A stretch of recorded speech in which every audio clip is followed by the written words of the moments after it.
Assalamualaikum warahmatullahi wabarakatuh. Selamat datang di mata kuliah Algoritma Pemrograman 1 bersama saya Pak Daniel Swanjaya. Oke, di pertemuan ini ya, di video ini kita akan membahas tentang struktur kontrol percabangan bagian yang kedua, di mana yang bagian satu sudah kita pelajari untuk model percabangan yang jalur true-nya melakukan sesuatu, kemudian jalur false-nya tidak melakukan sesuatu. Di bagian yang kedua ini, bagian percabangannya ada dua instruksi ya. Jadi yang pertama, jika benar dilakukan apa, ya, misalnya melakukan instruksi 1, kemudian jika salah melakukan instruksi yang kedua, ya. Jadi pilihannya ada dua. Jadi sekali jalan tidak mungkin instruksi 1 dan 2 ini dikerjakan, ya. Pasti salah satunya, ya. Oke, misalnya PT Tirta Daha menjual air di mana setiap bulan untuk pemakaian 10 meter kubiknya, ya, 10 meter kubik pertama pelanggan dikenakan biaya Rp33.000 dan untuk pemakaian berikutnya dikenakan Rp4.000 per meter kubik, ya. Nah, berapa uang yang harus dibayarkan seseorang jika air yang digunakan sebanyak X meter kubik, ya. Jadi jika memakainya 9, ya, 5 misalnya 5 meter kubik, maka bayarnya 33, ya. Tetapi kalau lebih, maka akan lebihannya, ya. Jadi 10-nya ini akan ini misalnya 15. Nah, 15-nya itu, 5-nya akan dikalikan 4.000, ditambahkan 33.000, ya. Jadi seperti itu. Oke, untuk manualnya seperti ini ya. Untuk biayanya per 10 kubiknya adalah 33.000. Kemudian harga per meter kubiknya adalah Rp4.000, ya. Kemudian misalnya kalau air yang digunakan ya adalah X meter kubik, ya. 8 meter kubik. Kemudian tadi di depan kalau ada penggunaan lebih dari 10 meter kubik maka akan dikenakan biaya tambahan. Nah, di sini airnya 8 lebih besar dari 10 bernilai false, ya. Jadi tambahannya tidak ada alias tambahannya sama dengan 0. Nah, maka yang dibayarkan adalah biaya plus tambahannya. Jadi biayanya adalah 33.000, kemudian ditambah dengan biaya tambahannya, ya. Ini 0, ya. Jadi yang dibayarkan adalah 33.000, ya. Kemudian misal jika air yang digunakan adalah 12, maka seperti apa? Oke. Karena 12 lebih besar dari 10 ada oh iya, ini belum saya ganti ya. Maaf, ini true, ya. Jadi 12 lebih besar dari 10 adalah true, ya. Ini saya salah ketik, ya. Maka tambahannya sama dengan ini, air dikurangi 10, ya. Karena lebih dari 10, 10-nya dibayar 33.000 itu, ya. Jadi 12 dikurangi 10 dikalikan dengan harga per meter kubiknya, ya. Jadi 12 kurangi 10, 2 dikali 4.000, ya. Kita dapatkan 8.000. Maka biayanya yang dibayar adalah biaya ditambah tambahan, ya. Biayanya 33.000, kemudian tambahannya kita dapat dari sini tadi 8.000. Maka yang dibayarkan adalah Rp41.000, ya. Oke, seperti itu. Maka dari sini kita bisa mendata variabel apa saja yang bisa kita data, ya. Pertama yang digunakan adalah yang biaya di sini. Untuk menyimpan biayanya sendiri 33.000. Pertama ada biaya, kemudian per meter kubiknya, kemudian airnya sendiri, jadi pemakaiannya berapa. Kemudian di sini ada tambahan, ya. Kemudian ada variabel bayar, ya, untuk menampung berapa yang dibayar, ya. Dan semua tipenya kita buat integer, ya. di sini catatannya adalah air. Airnya di sini tidak kita buat pecahan, ya. Kita meniru sistemnya Tirta Daha saja. Di Tirta Daha yang dipakai adalah bulatnya berapa, ya. Nah, masalah pembulatan bla bla bla itu adalah urusan mereka, ya. Dibulatkan ke atas atau ke bawah itu adalah urusan mereka. Jadi di sini tidak mengurusi hal tersebut, ya. Yang kita gunakan adalah yang dilaporkan ke yang dilaporkan petugas berapa, ya. Jadi ya kita set semuanya adalah integer, ya. Karena dari perhitungannya tadi kita bisa melihat tidak memungkinkan nilai pecahan juga, ya. Jadi bisa kita gunakan tipe integer semua. Oke. Untuk ini kita bisa membuat simbol declare, ya. Dengan tipe kita pilih tipenya adalah integer, kemudian nama-namanya, ya, biaya per meter kubiknya, kemudian airnya, kemudian tambahan dan bayar, ya. Kemudian inisiasi variabelnya, jadi memberikan nilai awalnya, ya. Di sini biaya kita set 33.000, kemudian per meter kubiknya 4.000, kemudian banyak pemakaian airnya per meter kubiknya kita tanyakan, ya. Jadi kemudian diinputkan penggunaannya berapa, ya. Oke. Kemudian setelah itu sistem akan bertanya, mengecek, ya, apakah airnya lebih dari 10, ya. Kalau lebih dari 10 maka dilakukan perhitungan berikutnya, ya. Tambahan sama dengan air dikurangi 10 kali harga per meter kubiknya tadi, ya. Tetapi jika false alias 10 ke bawah, ya, tambahannya sama dengan 0. Kemudian setelah itu kita hitung berapa yang dibayarkan, ya. Jadi biaya plus tambahan, ya. Kemudian yang terakhir bagian hasilnya adalah output uang yang harus dibayarkan adalah rupiahnya berapa, ya, sesuai dengan variabel bayar tadi. Oke, untuk berikutnya diagram alir sepenuhnya seperti ini, ya. Jadi ada declare, kemudian ada assign, kemudian output, kemudian input, kemudian ada condition if, ya. Kemudian berikutnya ada assign di dalamnya, baik jalur true maupun jalur false-nya. Kemudian berikutnya ada assign lagi untuk menghitung total bayarnya berapa. Kemudian yang terakhir adalah output, ya, untuk menampilkan berapa yang harus dibayar. Oke, di eksekusinya kalau kita masukkan 8, ya, jadi pertanyaannya banyak, pemakaian airnya berapa? Kita masukkan 8, maka akan muncul hasilnya adalah uang yang harus dibayarkan adalah 33.000, ya.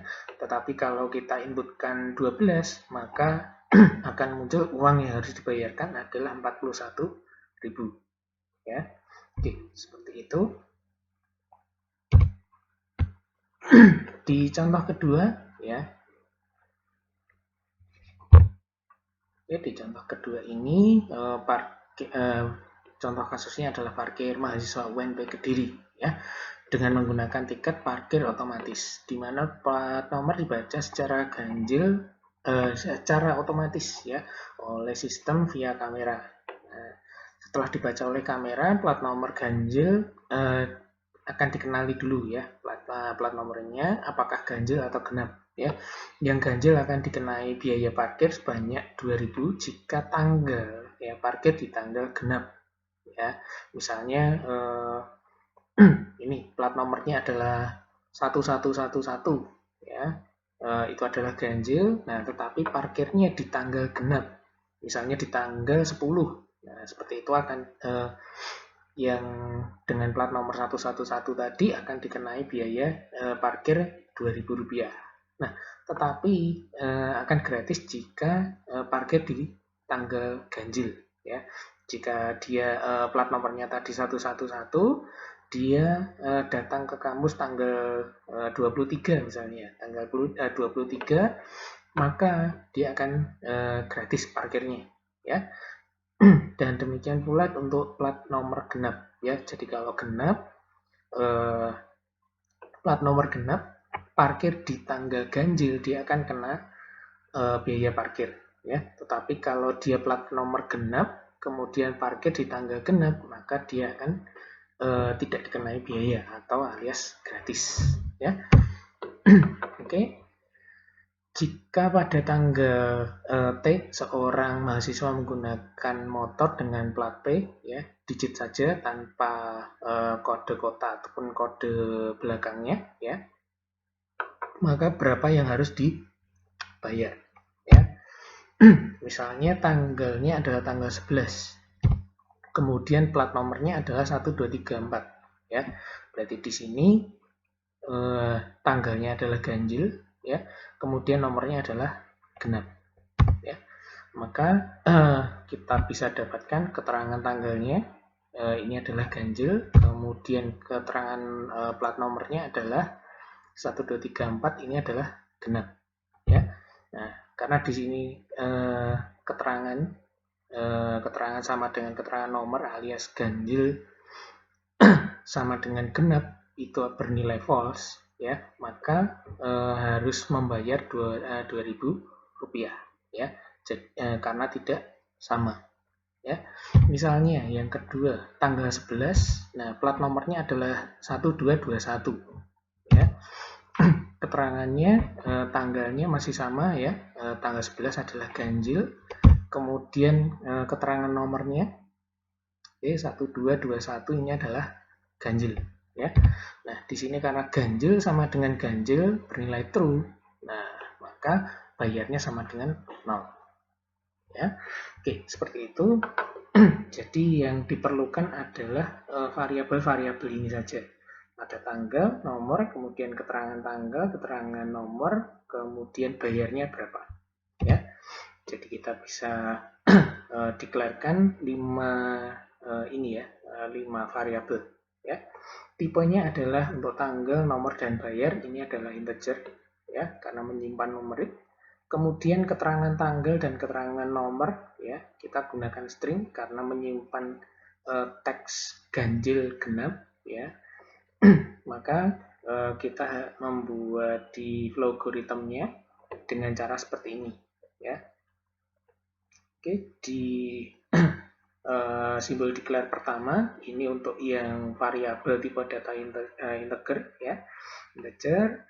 Di sini ada tanggal, nomor, bayar. Kemudian yang kedua, simbol declare yang kedua, ini tipenya string, ya. Variabelnya keterangan tanggal, keterangan nomor, ya. Berikutnya inisiasi variabelnya. Nah, variabel yang perlu diisi adalah variabel tanggal dan variabel nomor, ya. Tanggal hari ini DD, ya. Kita gunakan format yang ini umum, ya, pakai DDMMYY itu, tapi yang diisi cukup bagian DD, ya. Kalau tidak diberi keterangan DD, kemungkinan salah salah persepsi, ya. Tanggal hari ini bisa diinputkan tanggal hari ini, ya, misalnya 01 Oktober 2021. Nah, tetapi karena ada keterangannya DD, maka yang diinputkan adalah tanggalnya saja, tanggal 1, ya. Mau diinputkan 01 juga nggak apa-apa, ya, karena ini kita deklarasikan sebagai integer, maka kalau diinputkan 01 dia akan dianggap 1, ya. Sama saja kalau kita inputkan 1 nantinya, ya. Oke, jadi seperti itu. Dan ini salah satu contoh penggunaan ini sifatnya algoritma yang lalu, definiteness, ya, definitiveness, ya. Oke, jadi satuan harus kita berikan, ya. Jadi jangan sampai keliru inputnya, ya. Kemudian output, masukkan digit plat nomor, ya. Plat nomornya berapa, ya, input nomornya. Oke. Berikutnya sistem akan ini mengecek, ya, apakah tanggal persen 2 sama dengan 0. Nah, persen ini apa? Oke. Persen ini dibaca sebagai operator modulus, ya. Apa itu modulus? Berikutnya akan kita bahas ya. Di sini jika nilainya true ya, pernyataan ini nilainya true, maka di sini keterangan tanggal kita isi dengan genap ya. Tetapi jika salah ya, keterangan kita isi dengan teks ganjil ya. Oke, seperti ini cara mengisinya yang di assign-nya ya. Oke, untuk ganjil ya, keterangannya kita pakai ekspresinya ganjil pakai tanda petik ya, jangan sampai keliru ya. Jadi di sini pakai petik, di sini juga pakai petik.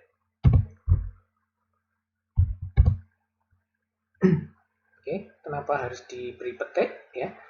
Data bertipe string harus diawali dan diakhiri dengan tanda petik ganda ya. Semua karakter, semua teks harus diberi petik ganda ya. Oke, kemudian yang tadi sudah saya beritahukan tentang operator modulus. Nah, operator modulus itu adalah sisa hasil bagi ya. Kita di pemrograman ya, pemrograman pada umumnya ya, memakai simbol persen ya. Jadi nanti membacanya X modulus Y ya, X modulus Y atau X dibagi Y sisanya berapa ya. Jadi misalnya 7 modulus 2. Nah, ini artinya 7 kalau dibagi 2 itu sisanya berapa? Ya, 7 modulus 2 ya, sama dengan 1. Nah, 1 ini didapat dari mana? Nah, dari sini. 5 keliru ya. Ini 7, maaf ya. Harusnya ini 7. 7 sama dengan 2 kali 5 plus 2 kali 3 plus 1 ya. Nah, inilah yang namanya sisa hasil bagi. Kemudian 1000 kalau dibagi 1000 modulus 5 15 sama dengan berapa ya. 1000 kalau kita bagi 15 itu sisanya berapa? Sama saja pertanyaan demikian ya. Nah, kita hitung ya, 1000 itu didapat dari 15 dikali 66 ditambah 10 ya. Jadi sisanya adalah 10 ini. Jadi kalau 1000 kita bagi 15 hasilnya 66, sekian. Nah, koma sekiannya itu kalau kita ubah menjadi angka ya, itu adalah plus 10 ya. Kemudian misalnya 3 modulus 6. Nah, ini lebih kecil. Nah, biasanya kalau kita diajari 3 dibagi 6 ya. Kalau sesuatu dibagi sesuatu yang lebih besar, itu kalau secara umum mengatakan atau masyarakat awam mengatakan tidak bisa dibagi ya. Nah, tetapi secara matematis bisa ya. Jadi kalau 3 di modulus 6, nah kita dapatkan nilainya adalah 3. Nah, dapat dari mana? Nah, 3 ini ya, 3 yang di sini. Jadi 3 itu sama dengan 6 dikalikan 0 ditambah 3 ya. Jadi seperti itu. Jadi misalnya kalau 1 di modulus 6 itu sama dengan 1. Jadi paling gampang menghafalkan adalah kalau sesuatu yang lebih kecil dimodulus sesuatu yang lebih besar, pasti jawabannya dirinya sendiri. Ya, seperti itu. Oke, jadi jangan bingung lagi dengan operator modulus ke depan. Ya. Oke, di contoh ini, di contohnya tadi ya. Berikutnya, kalau tadi masih ini tanggalnya apakah ganjil atau genap ya untuk keterangan tanggal ya. Nah, berikutnya adalah nomor untuk keterangan nomornya. Jadi kalau nomornya nanti di modulus 2 itu adalah 0 alias genap ya. Nah, kalau genap maka keterangan nomor sama dengan genap ya. Kemudian kalau nilainya false alias di sini kalau dibagi nilainya adalah 1 ya. Maka keterangan nomor sama dengan ganjil ya. Kemudian berikutnya kita cek apakah keterangan tanggal sama dengan keterangan nomor, ya. Kalau sama, maka bayarnya adalah 0 alias gratis, ya. Tetapi kalau tidak, maka wajib bayar 2.000 rupiah, ya. Kemudian untuk hasilnya, ya, kita tampilkan uang yang harus dibayar pengendara motor adalah sekian, ya. Oke. Kemudian secara keseluruhan agak panjang, ya.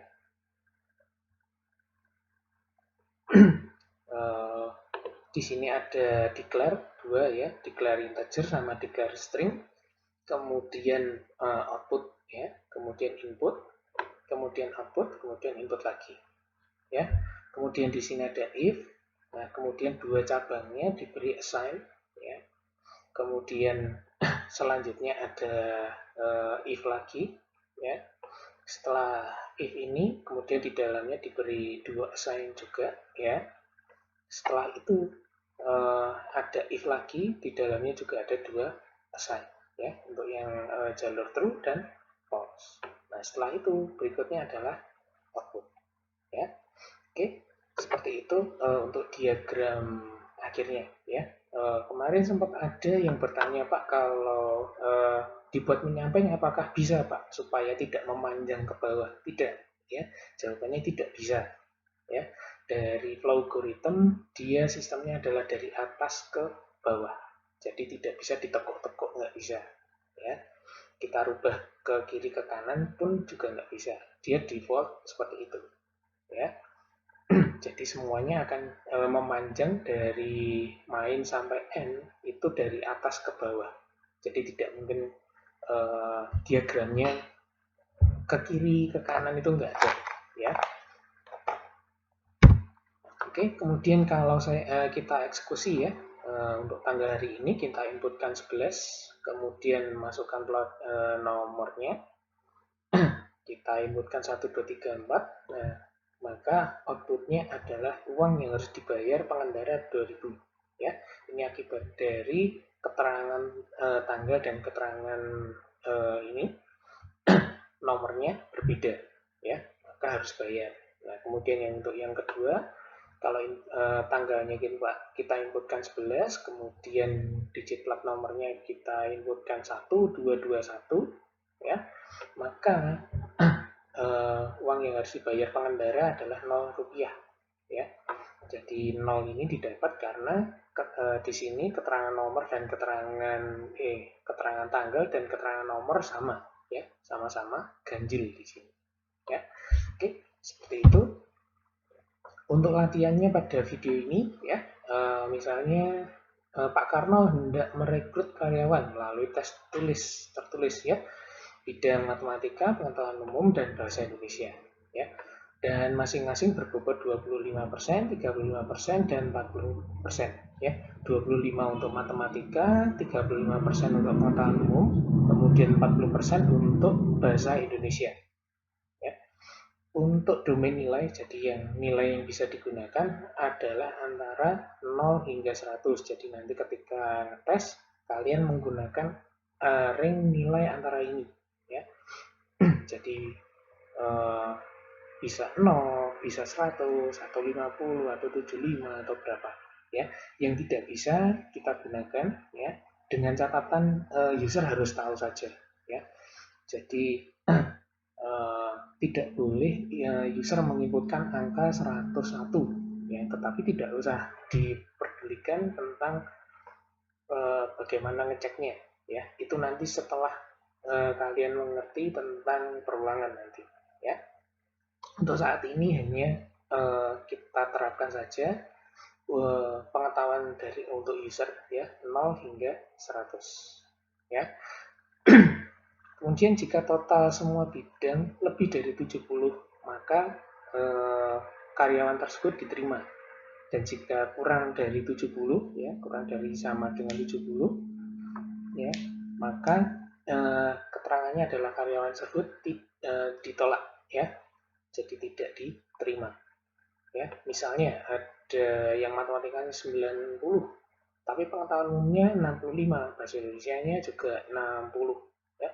totalnya setelah menggunakan bobot ini ya 25, 35, 40 ya, totalnya adalah 69,25 ya. Karena nilainya masih di bawah 70, maka hasilnya adalah ditolak ya. Jadi karyawan dengan nilai seperti ini ditolak. Kemudian jika matematikanya 60, kemudian pengetahuan umumnya 70, kemudian bahasa Indonesianya 80. Setelah kita hitung menggunakan bobot ini, ya, kita dapat nilainya adalah 71,50. Ya. Dan karena nilainya lebih dari 70, ya, maka keterangannya adalah diterima. Ya. Sekali lagi, di sini syaratnya adalah jika total semua bidang, ya, setelah ditotal dengan bobot ini ya, menggunakan bobot, lebih dari 70, tidak ada sama dengannya ya. Artinya nanti kalau dapatnya 70, maka keterangannya tetap tidak diterima atau ditolak ya, seperti itu. Oke, sekian dulu untuk video kali ini ya, untuk struktur kontrol percabangan bagian 2 ya. Berikutnya kita akan mempelajari tentang struktur kontrol percabangan bagian ketiga. Nah, bagian ini nantinya if yang di dalamnya ada if lagi. Ya. Nah, ngaturnya seperti apa, kemudian contohnya seperti apa, akan kita pelajari di video berikutnya. Oke, sekian dulu untuk video kali ini. Terima kasih sudah memperhatikan video ini dari awal hingga akhir. Terima kasih. Wassalamualaikum warahmatullahi wabarakatuh.